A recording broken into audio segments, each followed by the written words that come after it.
Marami ang naaaliw sa kanilang cute na itsura. Mahabang buntot at paggalaw na tila hindi mapakali. Puntahan namin itong Makati, isa sa mga may pinakamadaming mga nakikitang squirrel. Ang iba sa kanila, nakikita natin dito sa mga wires, sa mga puno. Nagsisimulang mapansin ang pagdami ng magala-galang squirrel sa Metro Manila. Nakatutuwang tignan pero unti-unti nang nagiging peste sa mga kabahayan.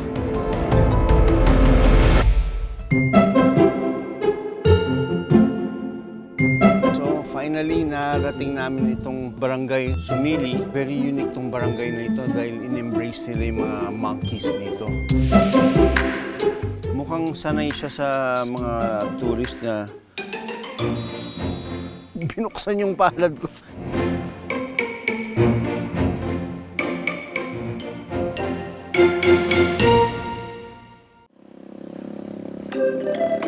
Madalas busy ang kaling ito sa barangay Guadalupe Nuevo sa Makati City. Bawat isa may kanya-kanyang pinagkakaabalahan. Kapag tumingala ka sa mga puno, may mga maliliksiring tumatakbo.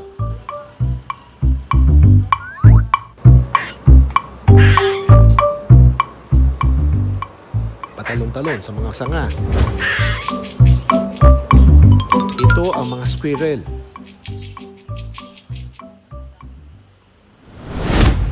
Nakatutuwang tignan pero unti-unti nang nagiging peste sa mga kabahayan.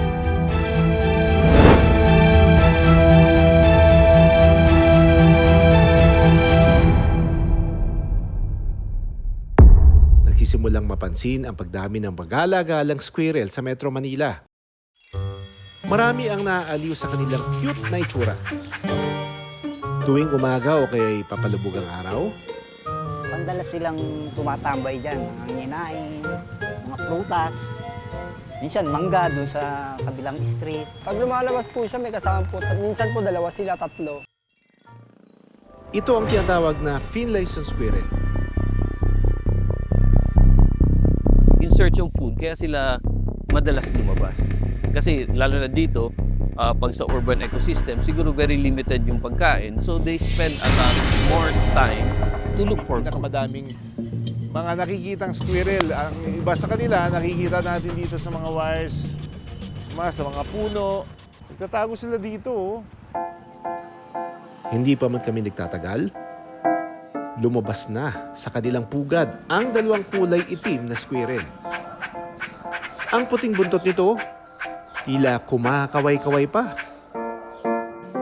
Noong una, dahan-dahan lang ang kanilang paggalaw. Nang biglang kumaripas ang mga squirrel, nakalipat na sila sa kabilang puno. At dito, tila ginawa nilang playground ang mga sanga. Parang nagre-wrestling ang dalawang ito. Kung hindi nagbubuno, silang dalawa naman ay naghahabulan. Patalon-talon lang sila sa mga sanga na tila hindi alintana ang panganib. Nang mapagod sa paglalaro ang Finlayson squirrels, ang sunod nitong tinarget, agahan. Una nilang pinunteriya ang mga bulaklak ng African tulip tree o sirit-sirit. Kahit manipis ang sanga, hindi ito alintana ng squirrel. Malasap lang ang matatamis na bulaklak. Ang isa sa mga squirrel, nagpakitang gilas pa. Kumakain to habang nakatiwari. Bukod sa mga bulaklak, busy rin ang squirrel na ito sa pagngata ng kamatsili sa kabilang puno. Nang mabusog, bumalik ulit ito sa kanyang dungga. Kahit manipis ang kable ng kuryente, mabilis pa rin nakakatulay ang squirrel pabalik.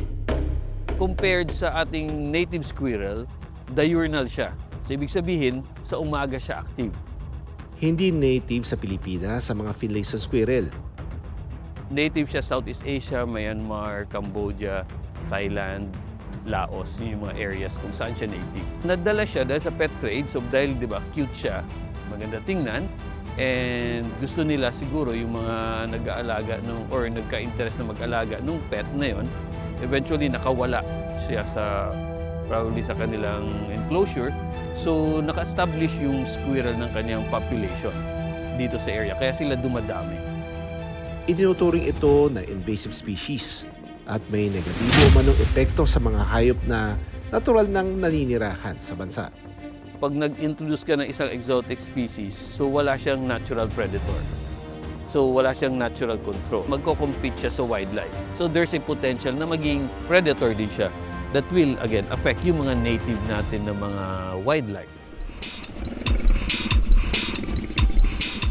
Sa Parañaque City, hindi na raw natutuwa ang mga residente sa perwisyong dala ng mga squirrel. Naabutan namin ang isang squirrel na tumatawid sa kable ng kuryente. At may bitbit pa itong insekto.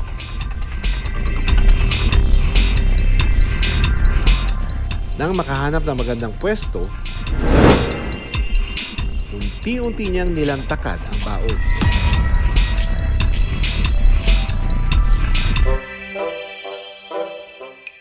Ang ilan, kahoy naman ang trip ng ngatngatin. Habang ang isang ito na nakayakap sa puno, patingin-tingin lang at parang malalim ang iniisip.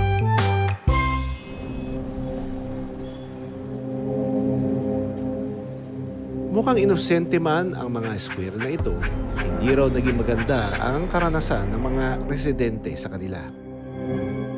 Kung dati raw ay yumayabong pa ang mga tanim na prutas ni Jimmy, ngayon, nasa puno pa lang ay nabubulok na ang mga ito. Parate, kinakain yung mga fruits ng mga trees ko eh. What they do is just eat a piece. Kasi ilipat sa kabila, kakain ng konti, ilipat sa kabila. Mayroon ding lugar kung saan ang paborito naman nilang ngatngatin, kable ng kuryente. Look at that transformer. Nasunog yung isa dyan. Kinagat niya eh. Doon na walang kami ng ilaw dito.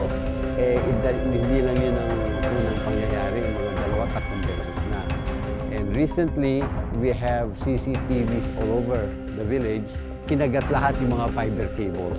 We can just put them in a place na yung hindi nakakakos ng damage. Ayon sa Meralco, mula 2023, tumataas ang natatanggap nilang outage reports ng dahil raw sa mga squirrel.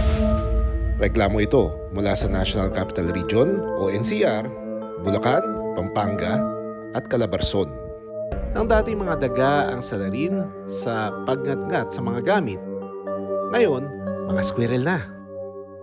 Ang Finlayson squirrel kasi, kapamilya niya yung mga daga. So ang karakteristik kasi ng mga rodents, yung ngipin nila sa harapan na apat, continuous kasi yan na tumutubo. Kaya kailangan nilang magngat-ngat to sharpen and to prevent yung overgrowing ng kanilang incisors. Anything na hard space na pwede nilang ngat-ngatin, ginangat-ngat talaga nila. Bukod sa mga reklamong perwisyo sila sa mga tao, kailangan di maiwasan silang makipagkumpetensya sa mga hayop na natural na naninirahan sa Pilipinas. We have to think about the economic impact nito. If we don't address it now, we'll wait for it to spread. Mas malaki ang economic impact niya. Mas malaki ang gagawin nating investment to control it. Noong 2022, naglabas ang Biodiversity Management Bureau ng Department of Environment and Natural Resources ng bulletin o anunsyo tungkol sa mga Finlayson squirrel. Dito, nakasaad ang mga hakbang na dapat gawin para makontrol ang populasyon ng dumaraming squirrel sa syudad.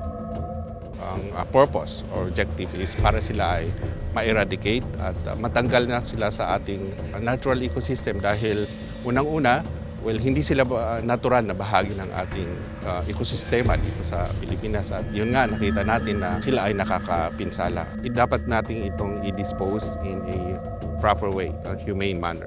Ang aming advice sa publiko ay pwede naman nilang i-trap, pero ito ay i-report, ito turn over sa Wildlife Rescue Center dito sa Quezon City para ma-ensure natin na yung kanilang proper na disposal. Hindi iniendorso ng DNR na gawing mga alaga ang Finlayson squirrel. Pero kung may matrap sa kabahayan, huwag na itong hayaan pang lumabas at i-turn over na lang sa mga kinauukulan. Mabigat ang batas sa pagdating sa pagpapakawala ng invasive species sa ibang lugar.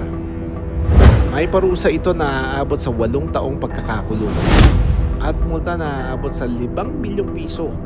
Ayon na rin sa Republic Act 9147 o ang Wildlife Resources Conservation and Protection Act. Sino ba naman ang hindi maaaliw kung ang mga hayop na madalas na sa TV o pelikula lang makikita nasa mga puno at kable ng kuryente na sa syudad? Pero ang pagdami ng mga Finlayson squirrel, indikasyon ng nagbabadyang mas malaking problema.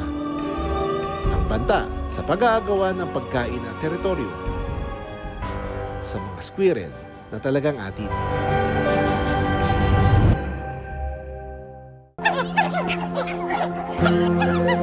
Sabi nila, pamilya ang unang tahanan. Unang guro, proteksyon at gabay sa mga pagsubok sa buhay. Pero paano kung ang isang musmos na nilalang mapipilitang harapin ang mundo ng mag-isa?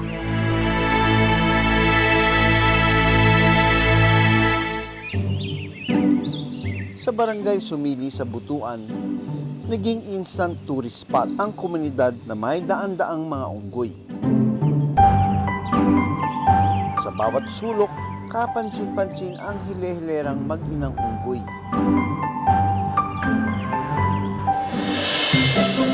Para sa mga Philippine long-tailed macaque, mahalaga ang papel ng isang ina sa kanyang supling sa loob ng mahigit 1 taon.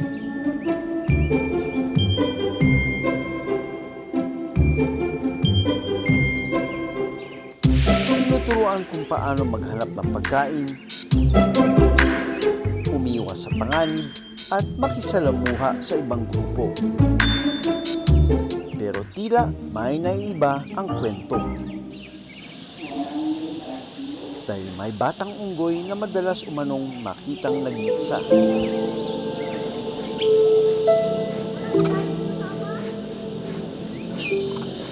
Kapansin-pansin ang kanyang pag-iyak dahil sa pag-aalangang na lumipat ng sanga.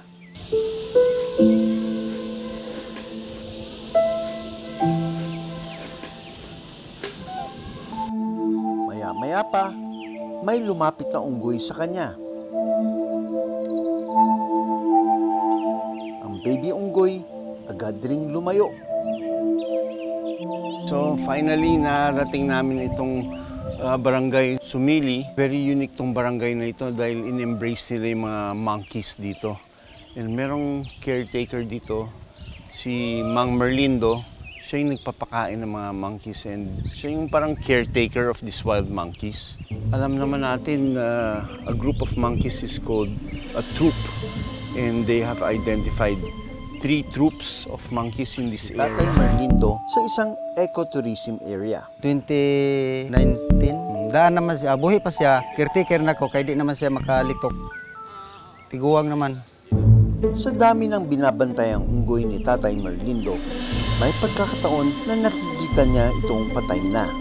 Mamatay lang unggoy dili ko kanang musaka sa puste. Nakukuryente. Oo, nakukurentihan. Paano kung may anak? Hindi man ang may bata. Walang bata. Kwento ni Tatay Merlindo, madalas daw niyang napapansin na umiiyak ang batang unggoy. Hindi rin niya alam kung nasaan ang nanay nito. Hindi raw niya pinagbabawalan ang mga turista na gustong magpakain sa mga unggoy. Ang unggoy, dili man sila mapasmo kay buhi man. Absoluto man sila sa lasang lakaw-lakaw. Kung naibisita, mamalit sila saging diya sa ako. Kuan, mo tayo ibahog sa ila, pakaon. Maganda doon sa taas. Tapos maraming mga unggoy doon na bumubungad talaga sa inyo, humingi ng pagkain. Mukhang sanay siya sa mga tourist na binuksan yung palad ko, kinuha yung saging. Talaga namang sanay na sanay And I didn't feel any aggression sa mga monkeys na ito. Tingnan mo ang gagawin nyo.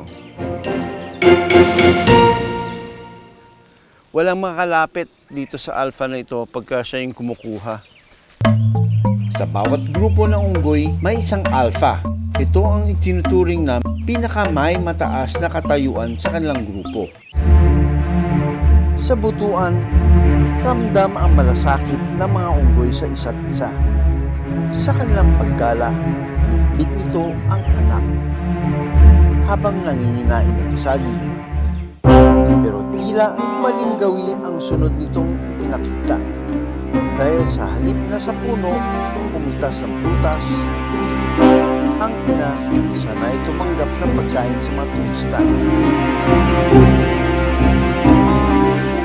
Bili sila ng saging, kamuti. So pinagbawalan din namin yung magdala ng mga chichirya. Paliwanag ng kapitan, sa dami ng mga unggoy sa kanilang barangay, may panahon daw na kulang o hindi sapat ang pagkain nito. Marami sila, lalo ng holiday, Sabado at saka Linggo. Kasi pag gutom na sila, umakyat sila ng bahay, kumukuha ng mga pagkain. Kung meron kang pagkain, kuhain talaga nila at nadala sa taas. 10 metro mula sa tourist spot, kapansin-pansin ang mga tindahan na tila may harang. Kwento ng residenteng si Marijen, napilitan siyang lagyan ng harang ang kanyang tindahan dahil sa mga unggoy na pupuslit ng kanyang paninda. Nangunguha po sila ng mga tinda po. One time po dito, nakakuha ng tinapay pag nakalapit po sa tindahan namin. Paalala ng mammologist na si Dr. Mariano Roy Duya, malaki ang papel na ginagampanan ng inang unggoy sa pagkakatuto ng kanyang anak, lalo na sa paghahanap ng pagkain. Wildlife kasi, to maintain their health, they have food sa natural food dun sa forest. They know the kind of food that they will eat. They learn it from their parents, na pass on from generation to generation. So now they know the food na sources nila. Para sa mundo ng mga unggoy, hindi pa natatapos ang pag-asa. Bilang mga social animals, may mga pagkakataong inaampon o inaalagaan ng iba pang miyembro ng grupo ang mga naulilang anak. Sa pamamagitan ng pakikisama sa kanilang tropa, natututo pa rin ang mga orphan o unggoy kung paano makibagay sa kanilang kapaligiran. Sa komunidad kung saan marami ang mga unggoy, mahalagang mapaintindi sa kanila na hindi dapat sila nag-asa sa mga pagkain inaabot sa kanila. May mga grupo na ng monkeys na hindi na pupunta ng forest eh. They tend to stay kung nasaan yung tao. Samantala, taong 2025 pa nang naipasa sa butuan ang ordinansa na nagbabawal sa pagpapakain ng mga unggoy at iba pang buhay ilang sa kanilang lugar. Dahil pinapakain sila, the more nutrition na natatanggap nila, mas mabilis silang dumami. Pag dumami, doon nagiging hindi balanced ang environment. Sa ngayon, 3 grupo sila. Paano kung nag-break away, naging 4, naging 5? Pag naubusan sila ng space, baka mag-spill over in different barangays.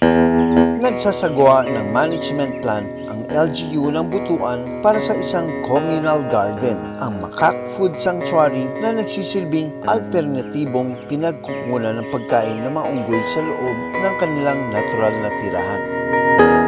Kahit may makitang batang unggoy na nag-iisa, huwag na huwag itong bibitbitin, pauwi at alagaan. Halimbawa, merong isang unggoy na orphan yung baby na unggoy. It's going to be a tough decision whether to, to take care of the monkey. Kasi pag inalagaan nyo yan, kanino siya magbaband? Sa tao. So pag tinake nyo yung responsibility na yun, habang buhay na yun, pag pinakwalan nyo yun, yung ugali ng unggoy na yun, maipapasa niya sa iba. Makalipas ang 2 buwan, muli naming binalikan ang batang unggoy. Ayon kay Tatay Merlindo, nakahanap na ito ng bagong pamilya at makakasama.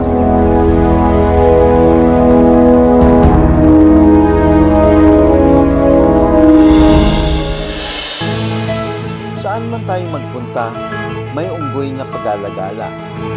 Pero anuman ang kanilang pinagkakabalahan sa buhay, huwag natin itong abalahin at hayaang silang mamuhay ng malaya. Ako si Doc Nielsen Donato. Ako si Doc Ferds Resio. Born to be wild.